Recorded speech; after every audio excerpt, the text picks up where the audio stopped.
Hello, my name is Mark. I'm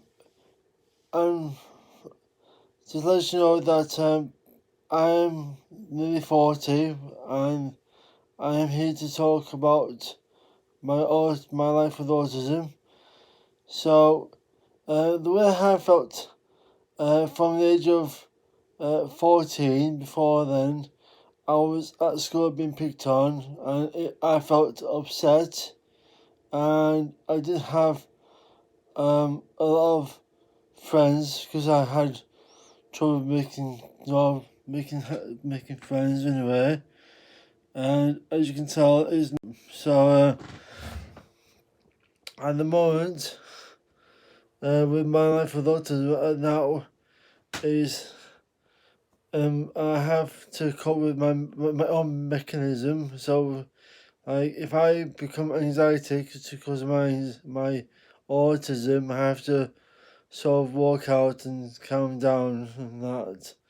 It's because with my autism, there's a lot of things that I find frustrating. Like at the moment, right, I sometimes have a speech impediment most of the time.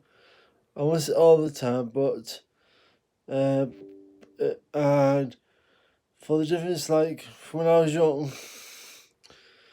I didn't have like the sense of danger and all that because of my autism, because I understand from right from wrong and that. So, I know there's a lot of forms of autism. Like I have Asperger's because I was diagnosed from the age of 7, and because at the age of 7, I couldn't write until later on. So by the time I was 14, uh, I could sort of to write, but now after many years of having to live with autism, one time when I was in my late 20s, I was going to learn how to drive a car, but I was turned down by the DVLA because they thought that I was incapable because of me having autism, Asperger's.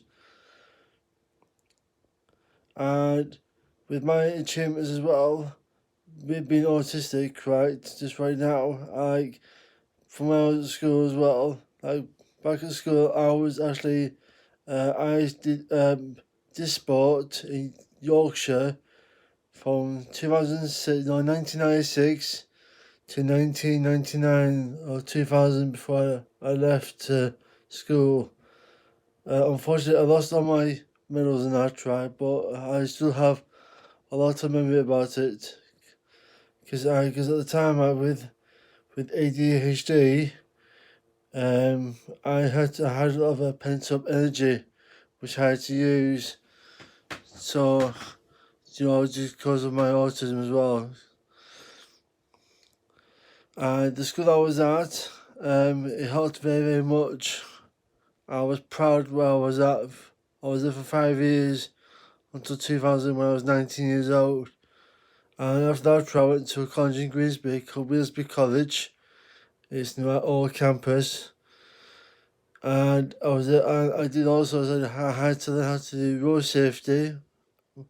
But before I was at that college out back at Spring Hill, I did road safety there. I had it 3 times, but we had like certificates for like depends on how like when you did your first one, if you pass that, you get your red certificate. So basically, these certificates have in red, amber, and green. And once you've done your green one, you are fully independent to go out on your own at town.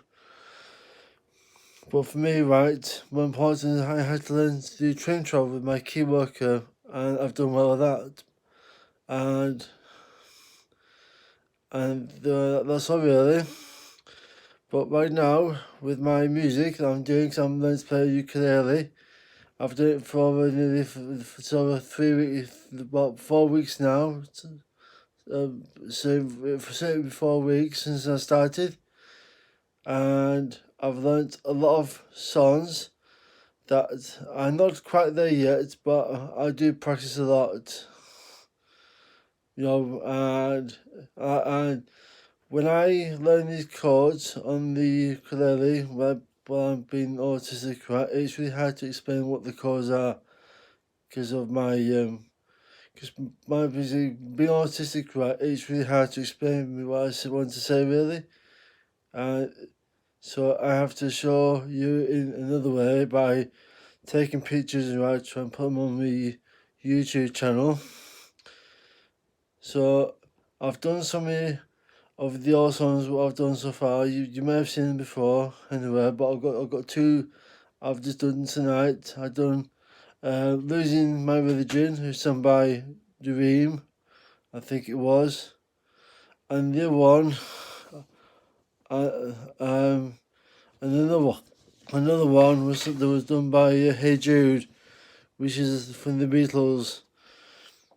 So I get a lot out of it. So basically, it's an inspiration for me to what I want to achieve. And everyone else who learn their music, keep up with it. But if you need to know, right, if you're planning to buy a banjo, right, it's still exactly the same thing as a ukulele. It's the same size more or less. It's a bit louder because it's got a resonator. So that's all for tonight, and that's all. So I'll say good night, and I'll see you all later. Bye.